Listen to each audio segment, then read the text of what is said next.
ચોક્કસ રાજકોટ એ ગુજરાતના રાજકારણનું AP centre છે ને 3 વાગે ચૂંટણી જાહેર થવાની છે. અલગ અલગ ક્ષેત્રના લોકો આપણી સાથે છે, આપણે એમની સાથે વાત કરીશું. જોઈ શકાય છે યુવાનો પણ થનગની રહ્યા છે મતદાન કરવા માટે. આપણે યુવાનો સાથે પ્રથમ વાત કરીશું. કયા કયા મુદ્દા છે આ વખતની ચૂંટણીમાં? એ પહેલા તો મોંઘવારી ઓછી થવી જોઈએ અને દરેક નાગરિકને સમાન હક મળવો જોઈએ એની માટે. તમે કયા કયા મુદ્દા છે આ વખતની? વિકાસ તો થાય જ છે પણ આવો નવો બન્યો રહે વિકાસ. ચોક્કસ રાજુભાઈ, તમે વેપારી છો, તમે શું કહેશો? અમુક જગ્યાએ દારૂનું પણ વેચાણ ચાલુ થઈ જશે જ્યારે ચૂંટણી. આવું ન થવું જોઈએ. ખરેખર રૂપિયાનું પણ જે છે પ્રલોભન આપવામાં આવતું હોય છે, આ પણ ન થવું જોઈએ. શું કહેશો?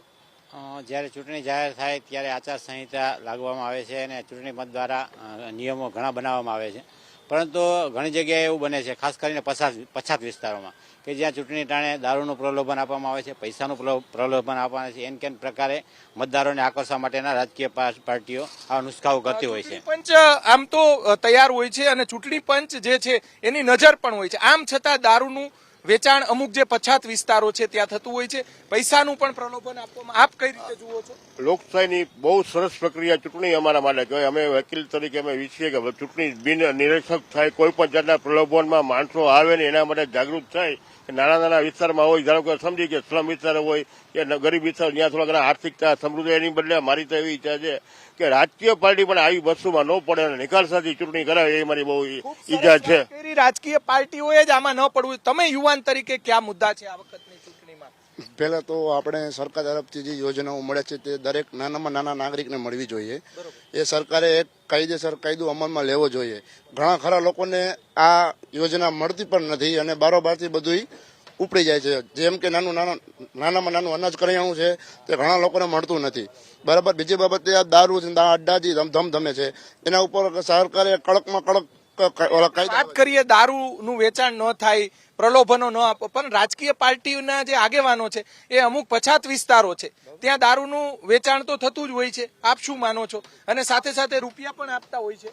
મારો મુદ્દો તો એ વાતનો છે નહીં. હું એમ કહું છું વિકાસ તો થાય છે. આ મોદી સરકારમાં ઘણો બધો થયો છે અને મોદી સાહેબે કીધું છે કે હજી વિકાસ કરીને આ અમારું 10 વર્ષ તો એક ટ્રેલર છે, હજી મારે ઘણા કામ કરવા છે અને કરીને દેખાડે છે.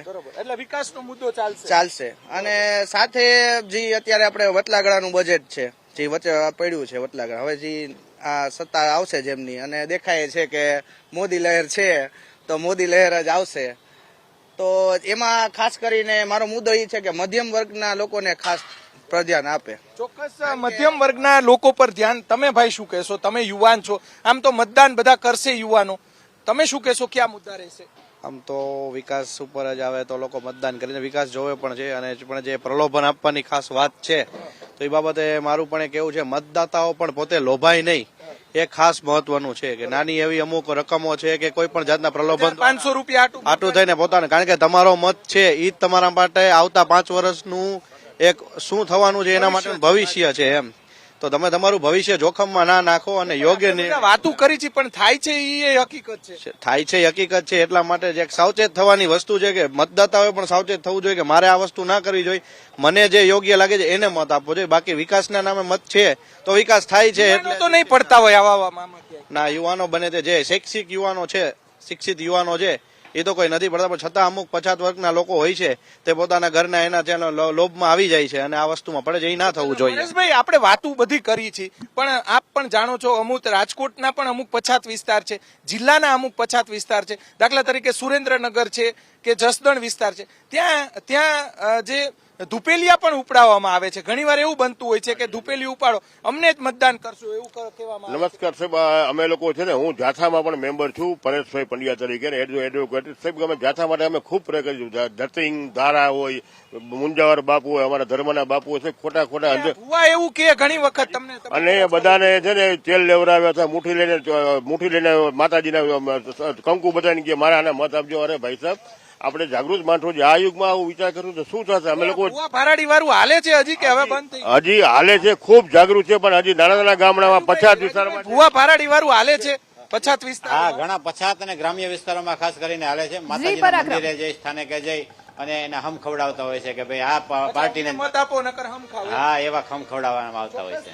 આ પણ એક વસ્તુ છે. ચૂંટણી પંચ આ બાબતે પણ ધ્યાન આપે, કેમ કે તંદુરસ્ત લોકશાહી છે અને તંદુરસ્ત લોકશાહીની અંદર તંદુરસ્ત રીતે મતદાન થવું જોઈએ. કોઈ પણ મુદ્દા હોય, પરંતુ જે દારૂનું પ્રલોભન આપવામાં આવે છે, સાથે સાથે રૂપિયા અને આ રીતે જે ધુપેલિયા ઉપડાવવાની જે વાત છે, સાથે સાથે સમ ખવડાવવાની વાત છે, બિલકુલ. એ પણ અમુક સૌરાષ્ટ્રના પછાત વિસ્તારો છે ત્યાં આ બધું ચાલતું હોય છે અને આના પર ચૂંટણી પંચ નજર રાખે છે.